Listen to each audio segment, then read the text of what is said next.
Hi అండి, నాది Sairam Telugu talk 5 channel అండి. ఈరోజు సింపుల్గా ఎపిసోడ్లో ఏం జరిగిందో చెప్పేస్తాను. అందరూ ఒక దగ్గర కూర్చుంటారు. ధీరజ్ వాళ్ళ సిస్టర్ వచ్చేసి అడుగుతుంది, అరే ధీరజ్, నువ్వు ప్రేమను ఎలా మ్యారేజ్ చేసుకున్నావురా? వాళ్ళకి మనకు అసలు పడనే పడదు కదా, అంత శత్రుత్వం ఉన్నప్పుడు ఆ ఇంట్లోకి వెళ్ళి అమ్మాయిని నువ్వు ఎలా తీసుకొచ్చుకున్నావు? నాకు చాలా చాలా అనుమానాలు ఉన్నాయి, ఏమైనా క్లారిటీ ఇవ్వురా అని అడుగుతుంది. ఇందులో వచ్చేసి నర్మదా వస్తుంది. ఏంది వదిన, నువ్వు ఇన్ని క్వశ్చన్లు వేస్తున్నావు పెళ్ళైన దగ్గర నుంచి? ఏం జరిగిందో చెప్పిల్లు కదా, వాళ్ళిద్దరూ ఇష్టపడి పెళ్ళి చేసుకున్నారు, కావున వాళ్ళిద్దరు మ్యారేజ్ చేసుకున్నారు, దానికి ఎందుకు ఇన్ని క్వశ్చన్లు అని చెప్పి మాట్లాడుతుంది నర్మద వచ్చేసి. ధీరజ్ అయితే ఏం మాట్లాడాడు, ఎవరెన్ని క్వశ్చన్లు వేసినా కూడా. ఇక తర్వాత వచ్చేసి ఏం జరుగుతుంది అని అంటే, ప్రేమ అయితే పడుకుంటుందండి లోపట. ఈలోపు ప్రేమ వాళ్ళ ఇంట్లో ఏం జరుగుతుంది అని అంటే, ధీరజ్ వాళ్ళ అమ్మ బయటకు వచ్చి తులసి చెట్టు దగ్గర పూజ చేసుకుంటే వేదవతి బిల్డింగ్ పైనుంచి చూసి తనతోటి అయితే అంటుందండి, నా మేనకోడల్ని అయితే మీ ఇంట్లోకి తీసుకెళ్ళారు, కానీ నేను ఎలా తీసుకొచ్చుకోవాలో నాకు తెలుసు, ఏం చేయాలో తెలుసు, మీరు ఎన్ని కుట్రలు చేసి దాన్ని మీ ఇంట్లోకి తీసుకొచ్చుకున్నా కూడా దాన్ని రప్పించే బాధ్యత నాది అని చెప్పి తనైతే చెప్తుందండి. దీనికి ధీరజ్ వాళ్ళ అమ్మ అయితే చాలా చాలా బాధపడుతూ లోపలికి వెళ్ళిపోతుంది. ఈ లోపు వచ్చేసి వేదవతి వాళ్ళ ఇంట్లో వచ్చేసి వాళ్ళ నానమ్మ అంటుంది, టీ తీసుకొనిరా ఎవరైనా, నిన్నటి నుంచి ఎవరు ఏం తినట్లేదు అని చెప్పి అందరి దగ్గరికి వెళ్ళి కాఫీ తాగండి, టీ తాగండి అని అడుగుతుంది. అందుకు ఎవరు కూడా ఒప్పుకోరండి. ఈలోపు తను వాళ్ళ నానమ్మ అంటుంది, మీరు ఇలానే చేస్తే ఎలా, ఎప్పటికైనా ప్రేమ వాళ్ళ ఇంట్లోకే వెళ్ళాల్సింది అని అంటే, ప్రేమ వాళ్ళ అమ్మ వచ్చేసి అంటుంది, నా కూతురు మార్నింగ్ లేవగానే కాఫీ అడుగుతుంది, తను ఏది కావాలనుకుంటే అది తింటుంది, తనకేం పని రాదు, ఎలా చూసుకుంటారో ఏమో అని బాధతోనైతే చెప్తూ ఉంటుంది. ఈలోపు వాళ్ళ నానమ్మ వచ్చేసి అంటుంది, అక్కడ ఉన్నది ఎవరో కాదు వాళ్ళ మేనత్త, ఎంత బాగా చూసుకుంటుంది అనేది తెలుసు ప్రేమని, మీరెవరు బాధపడాల్సిన అవసరం లేదు, ఎప్పటికైనా ఈ రెండు కుటుంబాలు కలుస్తాయి అని చెప్పి వాళ్ళ నానమ్మ అయితే అంటుంది. ఈ మాటతో వచ్చేసి విశ్వకైతే ప్రేమ వాళ్ళ అన్నయ్య చాలా చాలా సీరియస్ అవుతాడు.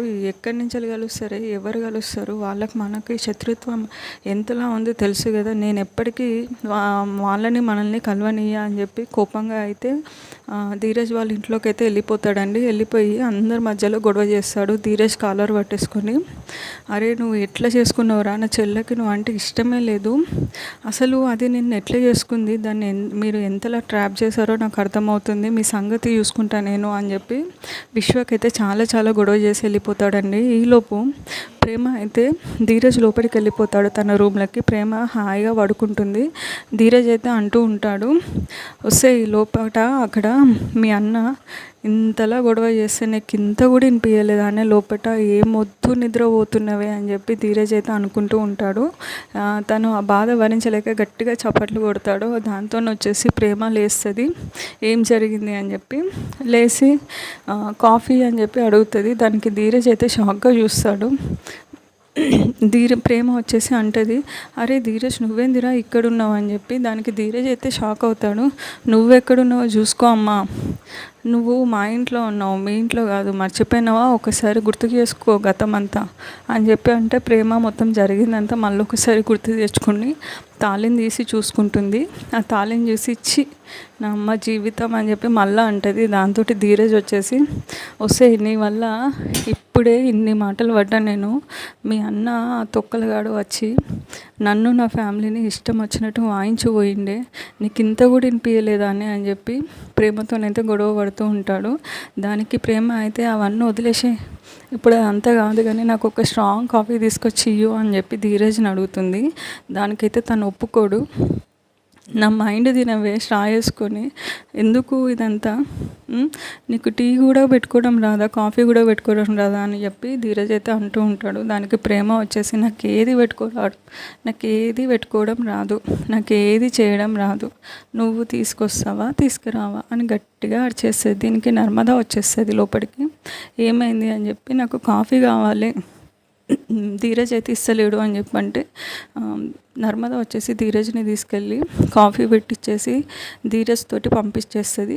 దానికి ప్రేమ తాగేసి, ఏంది ఇది గ్లాస్ ఇచ్చారు కప్పు లేదా అని చెప్పి ధీరజ్ని అడుగుతుందండి. దానికి ధీరజ్ అయితే పెద్ద కుండలో పోసుకొని కాఫీ తీసుకొచ్చి నీ ముఖాన కొడితేనే కాఫీ తాగి వస్తా అన్నావు కదా, తాగు ఇప్పుడు కాఫీ, తర్వాత సావే అని చెప్పి ధీరజ్ మాట్లాడుతూ ఉంటాడు. ఈలోపు ధీరజ్ వాళ్ళ అమ్మ వచ్చేసి నాన్న ఎక్కడ వెళ్ళిండు, కనిపిస్తలేడు మార్నింగ్ నుంచి అని చెప్పి అందరిని అడుగుతూ ఉంటుంది. నర్మదని కూడా అడుగుతుంది, మా అమ్మాయిని చూసావా అని చెప్పి. తనైతే నేను చూడలేదు అని అంటుంది. తనైతే అంతా ఎతకడానికి వెళ్తుంది. అందరు ఎతుకుతూ ఉంటారండి, ఎక్కడ కూడా కనిపించడు. ఈలోపు నర్మద అంటది, అత్తయ్య ఫోన్ ఉంటుంది కదా, ఫోన్ చేయండి అంటే, అయ్యో నేను ఈ టెన్షన్లో ఫోన్ విషయం మర్చిపోయినా అని ఫోన్ చేస్తారు. ఫోన్ అయితే కలవదండి. ఈలోపు తను ఏడ్చుకుంటూ బయటకు వస్తుంది. అందరూ ఊరికొస్తారు, నాన్న కనిపిస్తలేడు, ఏడికి వేయండి అని చెప్పి. అంతా ఎతికిన తర్వాత ఇక తను ధీరజ్ అంటాడు, ఏదో బిజీలో ఉండి నాన్న ఫోన్ తీయకపోవచ్చు, మళ్ళీ చేస్తాడంటే ధీరజ్ వాళ్ళ అమ్మ అయితే అంటదండి, అమ్మ అయితే అంటది, మీ నాన్న ఇంట్లోకి వెళ్ళిపోయిండురా అని చెప్పి ఏడుస్తూ ఉంటుందండి. ఈ మాటతో వచ్చేసి ఈరోజు ఎపిసోడ్ అయితే క్లోజ్ అయిపోతుంది. రేపటి ఎపిసోడ్ తోటి మళ్ళీ నేను ముందుకు వస్తాను. ప్లీజ్ నా ఛానల్ చూసేవాళ్ళు తప్పకుండా సబ్స్క్రైబ్ చేసుకొని ఒక లైక్ చేస్తేనే నేను ఇంకో ఎపిసోడ్ పెట్టగలను. Thank you.